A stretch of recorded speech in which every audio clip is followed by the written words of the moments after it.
La Reine du ciel dans le royaume de la divine volonté. Prière à la Reine céleste. Reine immaculée, ô céleste maman, en ce mois qui t'est consacré, je me place sur tes genoux maternels, m'abandonnant entre tes bras comme ton enfant chéri, et te demandant avec véhémence la plus grande de toutes les grâces, celle que tu m'admettes à vivre dans le royaume de la divine volonté. Sainte Maman, toi qui es la reine de ce royaume, permets que j'y vive en tant que ton enfant, que ce royaume soit rempli de tes enfants. Je me confie à toi afin que tu y guides mes pas et que, soutenu par ta main maternelle, tout mon être vive constamment dans la divine volonté. Tu seras ma maman. À toi, ma maman, je confie ma volonté pour que tu l'échanges contre celle de Dieu et qu'ainsi je sois assurée de ne jamais quitter cette divine volonté. Je te prie de m'éclairer afin que je comprenne bien ce qu'est la divine volonté. Amen. Je vous salue, Marie, pleine de grâce. Le Seigneur est avec vous. Vous êtes bénie entre toutes les femmes, et Jésus, le fruit de vos entrailles, est béni. Sainte Marie, Mère de Dieu, priez pour nous pauvres pécheurs, maintenant et à l'heure de notre mort. Amen. 27e jour. L'heure de la souffrance arrive, la passion de Jésus. Un déicide. Les pleurs de toute la nature. L'âme à sa mère douloureuse. Ma chère maman affligée, aujourd'hui plus que jamais, je sens le besoin irrésistible d'être auprès de toi. Je ne veux pas me séparer de toi, afin de pouvoir observer tes souffrances cruelles. Je te demande de déposer en moi tes souffrances et celles de Jésus, y compris sa mort, pour qu'elle puisse produire en moi la grâce de continuellement faire mourir ma volonté et faire monter en moi la vie de la divine volonté. Leçon de la Reine des douleurs. Ma très chère fille, ne me refuse pas ta compagnie dans cette si grande douleur. La divinité avait décrété le moment du dernier jour de mon fils ici-bas. L'un de ses apôtres venait de le trahir en le remettant aux mains des Juifs pour qu'on le fasse mourir. Dans un excès d'amour, et ne voulant pas quitter ses enfants, mon cher fils venait d'instituer le sacrement de l'Eucharistie afin que quiconque le désirera puisse le posséder. Ma chère fille, mon fils était donc sur le point de s'envoler vers sa patrie céleste. La divine volonté me l'avait donné. C'est en elle que je l'avais reçu.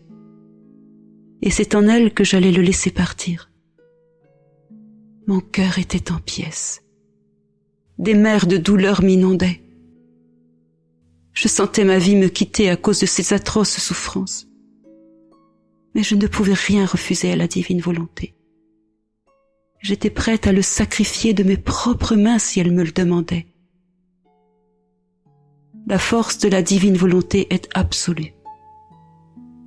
Je ressentais une telle force par elle que j'étais prête à mourir plutôt que de lui refuser quoi que ce soit.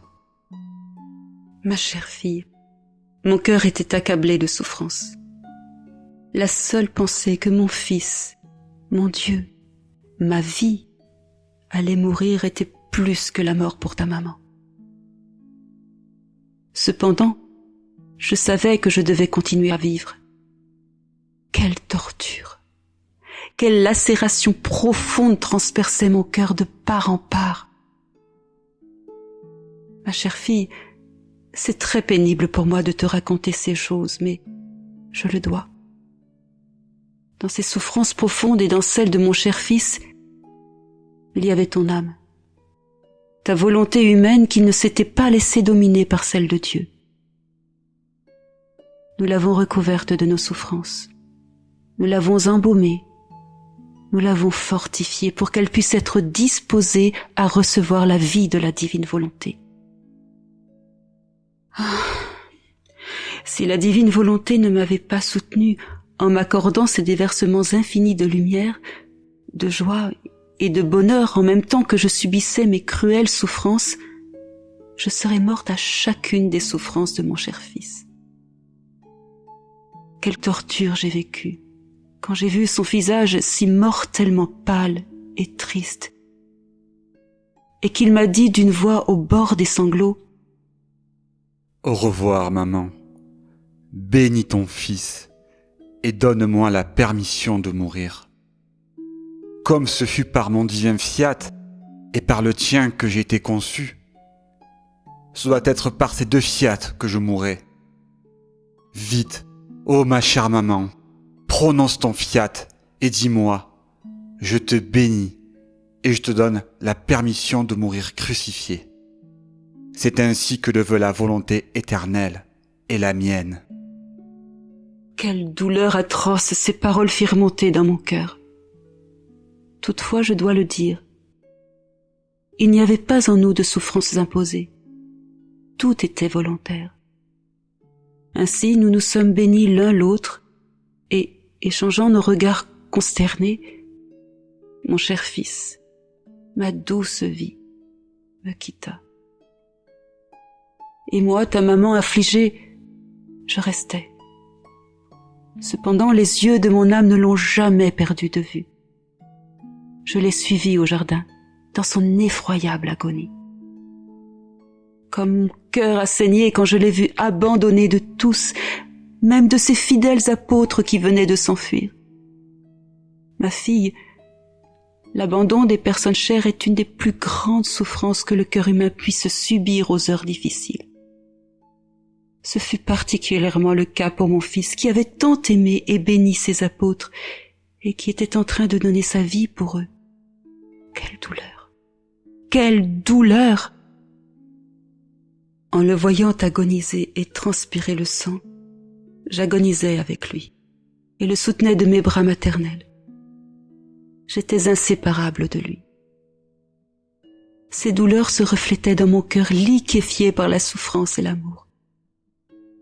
Je ressentais ces souffrances plus que si elles avaient été les miennes. Je les suivis ainsi toute la nuit. Il n'y avait aucune souffrance ou accusation dont il était affligé que je ne ressentais fortement dans mon cœur. À l'aube, je ne pouvais plus résister.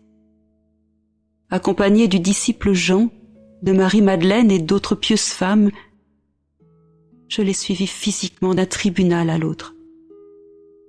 Ma chère fille, j'entendis le bruit des fouets qui s'abattaient sur le corps nu de mon fils.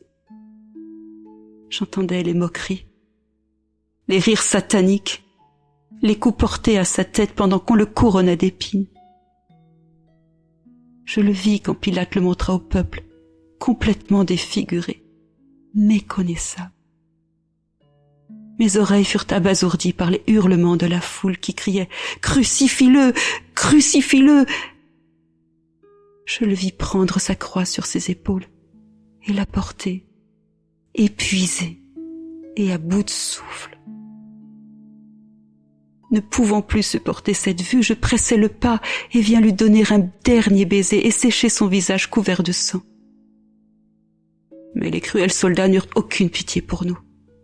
Ils le tirèrent brusquement avec des cordes et le firent tomber. Chère fille, quelle peine déchirante ce fut pour moi de ne pouvoir aider mon Jésus ainsi torturé.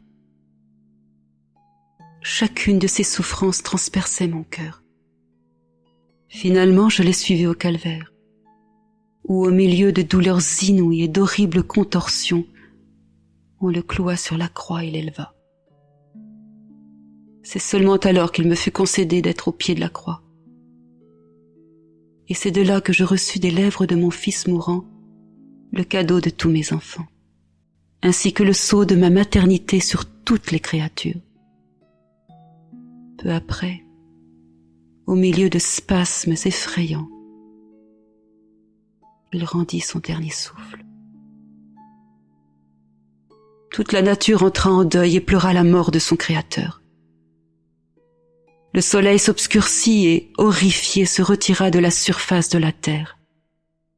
La terre manifesta sa peine par un fort tremblement et s'ouvrit à plusieurs endroits. Tout était en pleurs. Des sépulcres s'ouvrirent et des morts ressuscitèrent. Même le voile du temple manifesta sa désolation. Il se déchira. Tout perdit sa joie et tomba dans la terreur et la peur. Ma fille, ta maman était pétrifiée de douleur en attendant de recevoir son cher fils dans ses bras pour le déposer dans le sépulcre. Je veux maintenant, à travers mes douleurs et celles de mon fils, te parler de la méchanceté de la volonté humaine. Regarde mon cher Jésus horriblement défiguré dans mes bras affligés. Il est le portrait réel du mal que la volonté humaine inflige aux pauvres créatures. Mon cher fils voulut subir ces si grandes souffrances pour réhabiliter cette volonté humaine, plongée dans des abîmes insondables de misère. Chaque souffrance de Jésus et chacune des miennes appelait cette volonté à revenir dans la volonté divine. Notre amour est si grand que pour placer cette volonté humaine en sûreté, nous l'avons noyée de nos douleurs. En ce jour de si grands tourments, place ta volonté entre les mains de ta maman pour qu'elle l'enferme dans les plaies sanglantes de Jésus comme la plus belle victoire de sa passion et de sa mort, et comme le triomphe de mes propres souffrances. L'âme, mère des douleurs, tes paroles blessent mon cœur. Je me sens mourir en apprenant que c'est à cause de ma volonté rebelle que tu as tant souffert. Je te prie d'enfermer cette volonté dans les plaies de Jésus pour qu'elle s'abreuve des souffrances de Jésus et des tiennes. Petite pratique.